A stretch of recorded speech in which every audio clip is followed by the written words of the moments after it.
Na kule Uingereza, vinyozi wamegeuza magari kuwa saluni za kifahari zinazotembea na kutengeneza pesa nyingi bila kulipa kodi ya pango, bili ya umeme wala bili ya maji.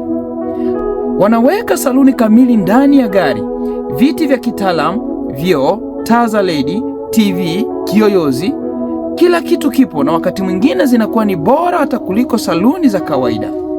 Hawasubiri mteja aje kwao, wao humfuata mteja nyumbani, ofisini, kwenye hafla za makampuni au sherehe binafsi. Hapa ndipo mchezo unapobadilika. Wanatoza bei ya juu na wateja wanalipa bila shida, kwa sababu huduma hii si ya kila mtu. Wanauza urahisi, faragha na upekee. Wakurugenzi wanataka ndevu zisafishwe kabla ya mikutano muhimu bila kupoteza muda kwenye foleni. Makampuni yanawaajiri na kuwahudumia wafanyakazi ofisini. Majengo maalum yanaweka siku maalum za kunyoa kwa wakazi. Sherehe na mikutano ya biashara yanahitaji huduma za nywele na ndevu hapo na hapo. Unapanga muda, unaendesha hadi kwa mteja, unatoza bei ya juu na faida unaweka mfukoni moja kwa moja. Ushindani na kinyozi cha mtaani kinachopanga bei ndogo.